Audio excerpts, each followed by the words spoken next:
السلام علیکم ورحمۃ اللہ تعالی وبرکاتہ۔ وعلیکم السلام ورحمۃ اللہ وبرکاتہ۔ نحمده ونصلی ونسلم علی رسولہ الکریم، اما بعد فاعوذ باللہ من الشیطان الرجیم، بسم اللہ الرحمن الرحیم۔ ان اللہ وملائکتہ یصلون علی النبی یا ایہا الذین آمنوا صلوا علیہ وسلموا تسلیما۔ اللہم صلی علی سیدنا و مولانا محمد معدن الجود والکرم وآلہ الکرام وابنہ الکریم وبارک وسلم صلاۃ و سلاما علیک یا رسول اللہ صلی اللہ تعالی علیہ وسلم۔ عبادات کے چیپٹر میں نجاستوں کا بیان مکمل ہوا۔ اب یہاں پہ سبق نمبر 3 میں حیض کا بیان۔ حیض مطلب عورت کو، بالغہ عورت کو جو ماہواری کا خون آتا ہے، جس کو پیریڈز بھی کہا جاتا ہے، MC بھی کہا جاتا ہے، تو اس کو عربی میں حیض کہتے ہیں۔ تو اس کے ضروری مسائل، اب ظاہری طور پر تو یہ عورتوں کے مخصوص مسائل ہیں، لیکن عورتوں کے لیے مواقع بہت کم ہوتے ہیں سیکھنے کے اس طرح کے مسائل، تو کم سے کم ہم سیکھیں تو بیویوں کو بتایا جا سکتا ہے اور بیویاں دوسروں تک اس کو پہنچا سکتی ہیں۔ تو اس طریقے سے یہ اس کی اہمیت ہمارے لیے بھی کم نہیں ہے، یعنی ہم بھی سیکھیں اور ہم اپنی بیوی، کیونکہ یہ چیز بھی بیوی کو، گھر کی دوسری خواتین کو بھی نہیں بتائی جا سکتی، تو کم سے کم بیوی کو تو بتا سکتے ہیں اور اس کے ذریعے سے وہ دوسروں تک یہ مسائل پہنچ سکتے ہیں، تو سیکھیں تو یہ فائدے سے خالی نہیں ہے۔ اللہ تبارک و تعالیٰ ارشاد فرماتا ہے وَيَسْأَلُونَكَ عَنِ الْمَحِيضِ قُلْ هُوَ أَذًى فَاعْتَزِلُوا النِّسَاءَ فِي الْمَحِيضِ وَلَا تَقْرَبُوهُنَّ حَتَّى يَطْهُرْنَ فَإِذَا تَطَهَّرْنَ فَأْتُوهُنَّ مِنْ حَيْثُ أَمَرَكُمُ اللَّهُ۔ اور تم سے پوچھتے ہیں حیض کا حکم، تم فرماؤ کہ وہ ناپاکی ہے، تو عورتوں سے الگ رہو حیض کے دنوں میں اور ان سے نزدیکی نہ کرو جب تک کہ وہ پاک نہ ہو لیں، پھر جب وہ پاک ہو جائیں تو ان کے پاس جاؤ، یعنی اب ان سے ہم بستری وغیرہ کی جا سکتی ہے جہاں سے تمہیں اللہ نے حکم دیا ہے۔ تو حضور صدر الافاضل حضرت علامہ مولانا سید محمد نعیم الدین مراد آبادی رحمۃ اللہ تعالی علیہ اس آیت کے تحت تفسیر خزائن العرفان میں لکھتے ہیں کہ عرب کے لوگ یہود اور مجوس کی طرح حائضہ عورتوں سے کمال نفرت کرتے تھے۔ یعنی کیا مطلب ہوا کہ یہودیوں اور مجوسیوں کا معاملہ، مجوس مطلب آتش پرست لوگ، آگ کی پوجا کرنے والے لوگ، ان کا معاملہ یہ تھا کہ اگر عورت حیض کی حالت میں ہو تو اس کو بالکل ناپاک اور بالکل وہ اچھوت، جیسے ہمارے یہاں پہ نہیں مشرکین کا معاملہ، بالکل اچھوت، یعنی چھونا بھی نہیں چاہیے، بدن ٹچ بھی نہیں ہونا چاہیے، اس طرح کے معاملات بالکل دور ہو جاتے تھے، اور بالکل ایسا کہ کوئی دشمن نہ ہو، اس طرح سے ان کے ساتھ برتاؤ کیا کرتے تھے حیض والی عورتوں کے ساتھ۔ تو یقیناً یہ ناپاکی کے ایام ہوتے ہیں، لیکن اس کا یہ مطلب تھوڑی ہوتا ہے کہ بالکل ہی ان سے، اب جیسے کچھ لوگوں کا ابھی بھی ایسا ذہن ہے، کچھ ایسے سوالات بھی آتے ہیں کہ وہ حائضہ عورت نیاز بنا سکتی کہ نہیں بنا سکتی، کھانا بنا سکتی کہ نہیں بنا سکتی، وغیرہ وغیرہ معاملات، تو وہ اس کی جو ناپاکی ہے وہ حکمی ناپاکی ہے، اس کے بدن کے یہ ظاہری حصے پر کوئی نجاست تھوڑی لگی ہوئی ہے، اس کا ہاتھ ہے اور اس کے دوسرے اعضاء، تو یہ جلد چمڑی کے اوپر کوئی نجاست تو لگی ہوئی نہیں ہے کہ وہ کھانے میں ہاتھ ڈالے گی تو وہ کھانا ناپاک ہو جائے گا، تو ایسا نہیں ہے، یہ ہمارا اسلام ہمیں تعلیم دیتا ہے، یعنی بالکل یہود و مجوس جیسا بھی نہیں کرنا کہ بالکل ان سے تعلق ہی ختم کر لے، بالکل ایک دم دور ہو جائے، اور بالکل ایسا بھی نہیں کہ اس میں ناپاکی فرمایا گیا اور اس میں قربت کرنے سے منع کیا گیا تو پھر ایسا بھی نہ ہو کہ قربت کرنے لگ جائے، وہ حرام ہے۔ حیض کی حالت میں ہم بستری حرام ہے، تو یہ دونوں چیزیں ذہن میں رہے۔ اسلام اعتدال والا مذہب، اس کے احکام دیکھیں آپ تو وہ افراط و تفریط سے پاک، یعنی بہت زیادہ سخت احکام بھی نہیں ہیں اور بہت زیادہ آسان اور نرم احکام بھی نہیں، بالکل درمیان والے احکام ہیں۔ تو یہ چیز ہے، تو مجوس اور یہود کی طرح عرب کے لوگ حائضہ عورتوں سے نفرت کرتے تھے، ساتھ کھانا پینا، ایک مکان میں رہنا ان کو گوارا نہیں تھا، اس کو الگ کر دیتے، حیض کی حالت میں اس کو دوسرے کمرے میں بند کر دیا کرتے تھے، بڑی مطلب ظلم والی، زیادتی والی ان کے ساتھ کیفیت ہوتی ہے، معاملات ہوا کرتے تھے، بلکہ شدت یہاں تک پہنچ گئی تھی کہ ان کی طرف دیکھنا اور ان سے کلام کرنا بھی حرام سمجھتے تھے۔ ابھی دیکھنے اور بات چیت کرنے میں کیا خرابی، لیکن ان کے معاملات اتنے یوں سمجھیں کہ حد سے تجاوز کر چکے تھے کہ وہ بات چیت بھی نہیں کر سکتے تھے اور ان سے کلام اور گفتگو بھی نہیں کرتے۔ اور نصارہ یعنی عیسائی اس کے برعکس، اس کے بالکل الٹا، ان کا کیا معاملہ ہوتا تھا کہ حیض کے ایام میں عورتوں کے ساتھ محبت سے مشغول ہوتے تھے اور اختلاط یعنی میل جول میں بہت مبالغہ کرتے تھے۔ یعنی پھر وہ اس میں بھی احتیاط، جو ہم بستری حرام فرمائی گئی اس میں احتیاط نہیں کرتے تھے، وہ خوب میل جول رکھتے تھے۔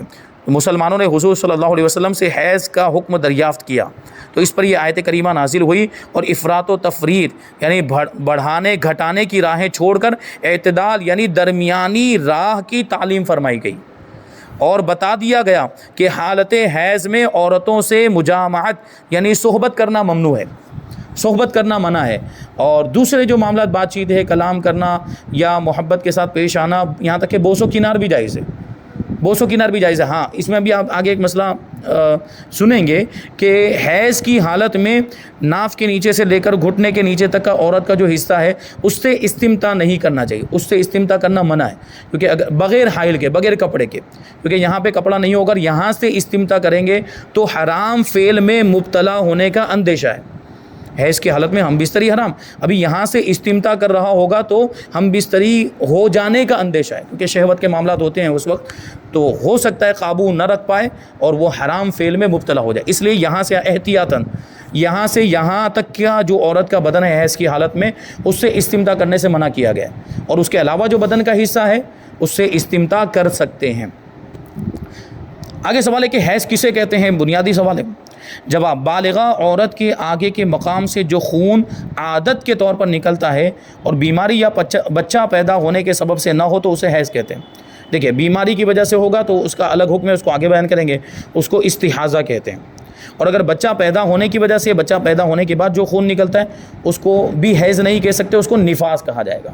تو یہاں پر حیض کی تعریف میں اسی وجہ سے یہ جو دو چیزیں بتائیے کہ جو عادت کے طور پر جو خون نکلتا ہے اور بیماری یا بچہ پیدا ہونے کی وجہ سے نہیں نکلتا اسے حیض کہتے ہیں۔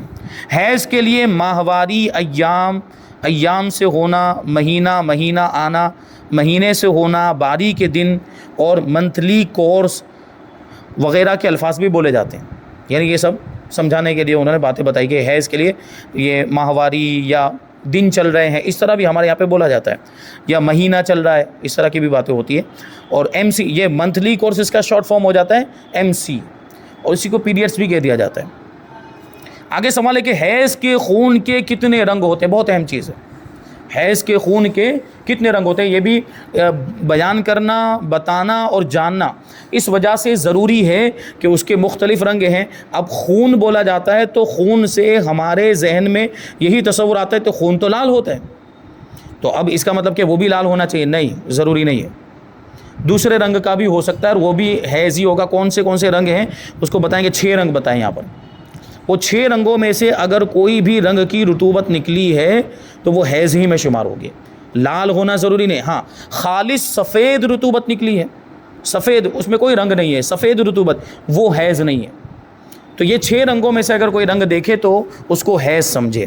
فرماتے ہیں کہ حیض کے 6 رنگ ہیں: سیاہ یعنی کالا، کالے رنگ کا بھی ہو سکتا ہے، سرخ یعنی لال، سبز یعنی ہرا، زرد یعنی پیلا، 5واں گدلا مطلب میلا، اور مٹیالا مٹی کے رنگ کا، یعنی یہ 6 رنگوں میں سے کوئی بھی رنگ ہو سکتا ہے۔ اور یہ دیکھیں، یہ اس معاملے میں یہ ابھی یہاں پر تو نہیں بیان کیا ہے، لیکن ام المؤمنین حضرت عائشہ صدیقہ رضی اللہ تعالیٰ عنہا نے خاص طور پر ان رنگوں کو بیان کیا۔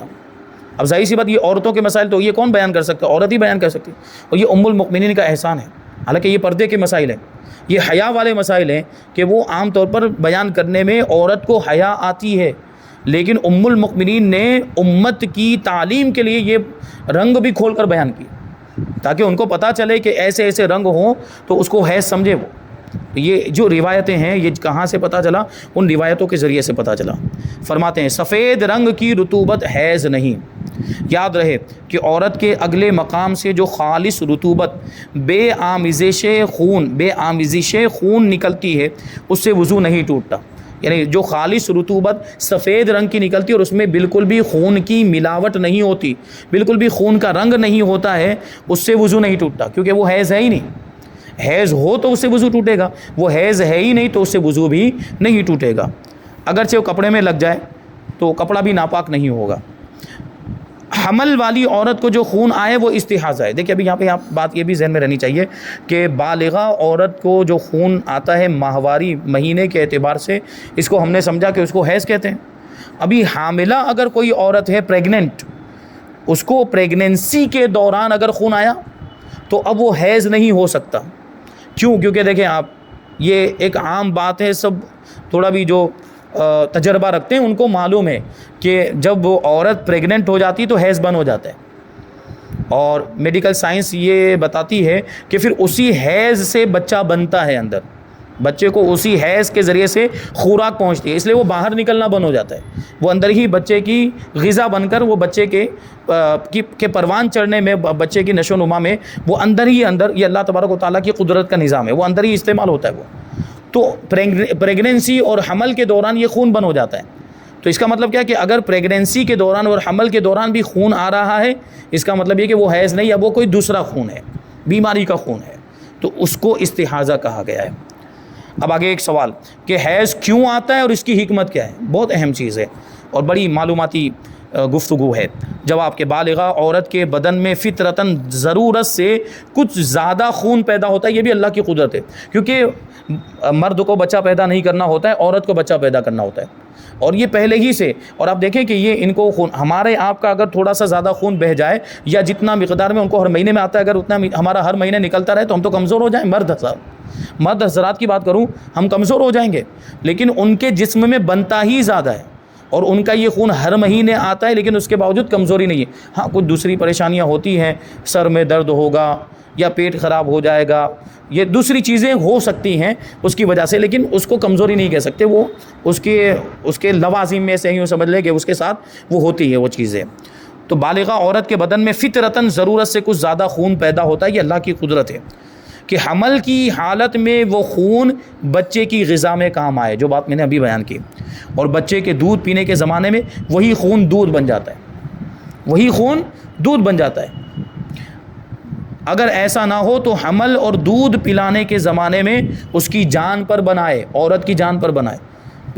حمل کے دوران پھر وہ بچہ کیسے بنے گا اندر، یا پھر وہ دودھ کیسے بنے گا دودھ پلانے کے زمانے میں. یہی وجہ ہے کہ حمل اور ابتدائی شیر خارگی، یعنی دودھ پلانے کا ابتدائی زمانہ جو تقریباً 40 دن کا ہوتا ہے، اس میں وہ خون نہیں آتا، یعنی حیض کا خون نہیں آتا، وہ پھر نفاس کا خون ہوتا ہے. یا اس کے علاوہ اس کے بعد بھی کچھ دنوں تک وہ حیض کا خون نہیں آتا، یہ نفاس کا خون ہوگا. نفاس کا خون بند ہو جانے کے بعد بھی ایک وقفہ ہوتا ہے. تو وہ دودھ پلانے کا زمانہ، ابتدائی زمانہ کے ابتدا میں خاص طور پر یہ 6 مہینے کا جو ابتدائی جو وقت ہوتا ہے وہ بچے کے لیے بہت اہم ہوتا ہے. اور اس میں بلکہ یہ آپ ڈاکٹروں سے بھی اس سے رابطہ کر سکتے ہیں کہ اس وقت میں بچے کے لیے ماں کے دودھ کے علاوہ کوئی اور چیز مفید نہیں ہو سکتی. ماں کے دودھ سے زیادہ کوئی اور چیز فائدہ مند نہیں ہو سکتی.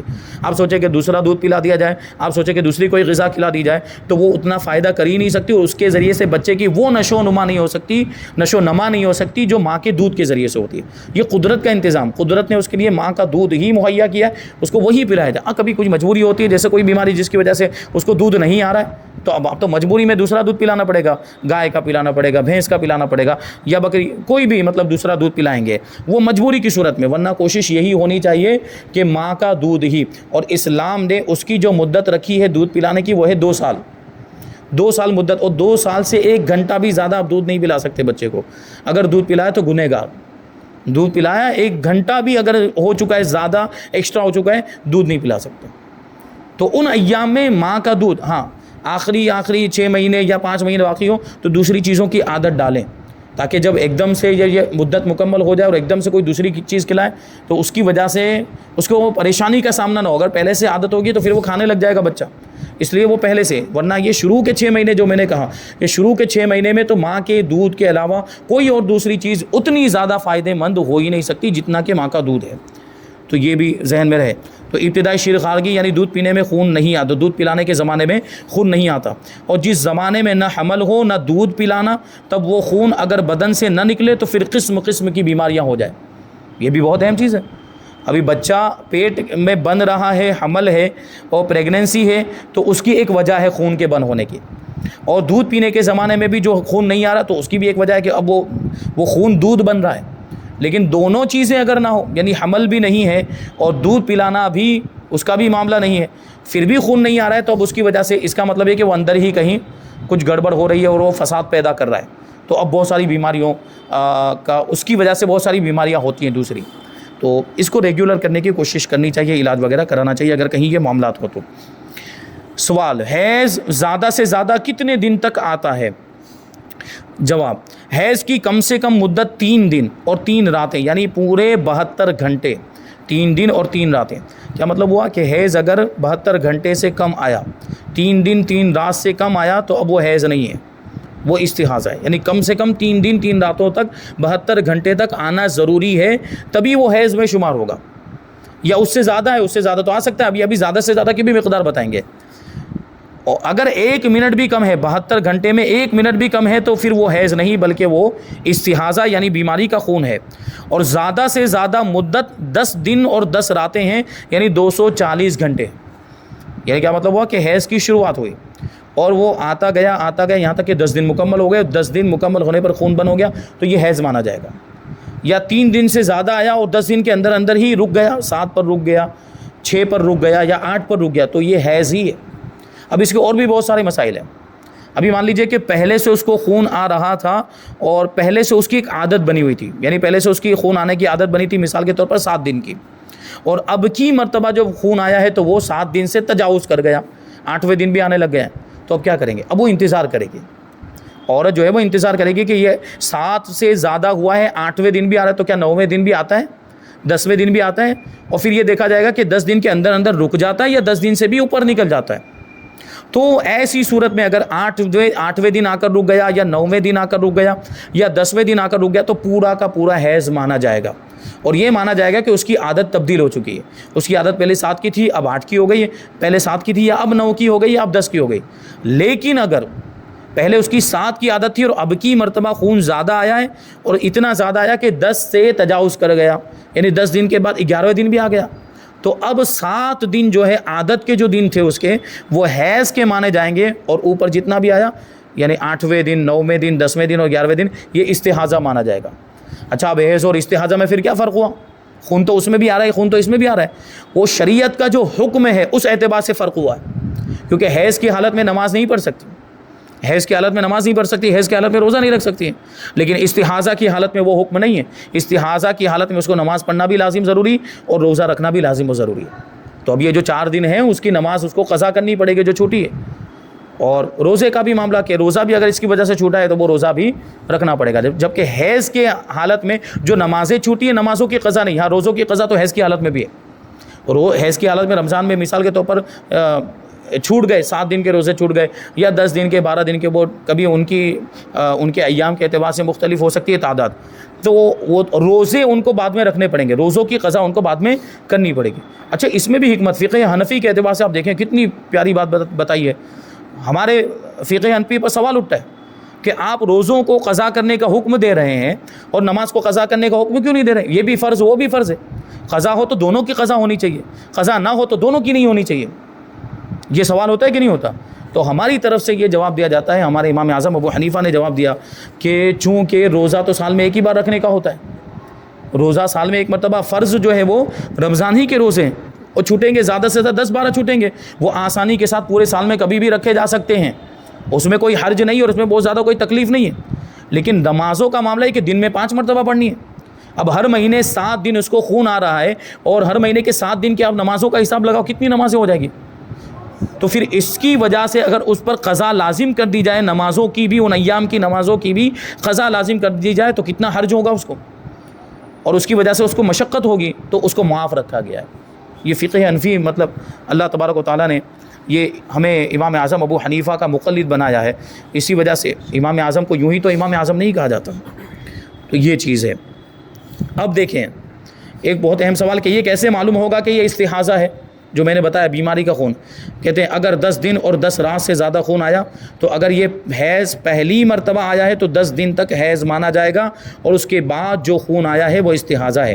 اور اگر پہلے عورت کو حیض آ چکے ہیں اور اس کی عادت 10 دن سے کم کی تھی تو عادت سے جتنے دن زیادہ خون آیا وہ استحاضہ ہے۔ مثال کے طور پر کسی عورت کو ہر مہینے میں 5 دن حیض آنے کی عادت تھی، اب کی مرتبہ 10 دن آیا تو یہ 10 دن حیض کے مانے جائیں گے.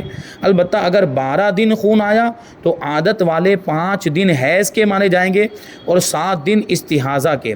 اور اگر ایک عادت مقرر نہیں تھی بلکہ کسی مہینے 4 دن تو کسی مہینے 7 دن حیض آتا تھا تو پچھلی مرتبہ جتنے دن حیض کے تھے وہی اب بھی حیض کے دن مانے جائیں گے اور باقی استحاضہ کا خون ہوگا.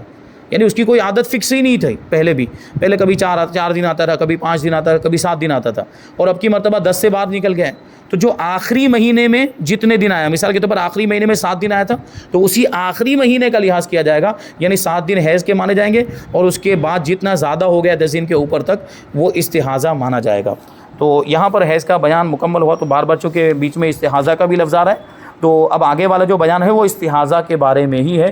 استحاضہ کسے کہتے ہیں اور استحاضہ کے چند ضروری احکام, اور اس کے بعد نفاس کا بیان جو بچہ پیدا ہونے کے بعد خون آتا ہے. انشاءاللہ یہ ساری باتیں ہم آئندہ درس میں شامل کریں گے. اللہ تبارک و تعالیٰ کی بارگاہ میں دعا ہے کہ جو کچھ بھی بیان ہوا اس پر ہم سب کو عمل کرنے کی توفیق عطا فرمائے. وما علینا الا البلاغ. السلام علیکم.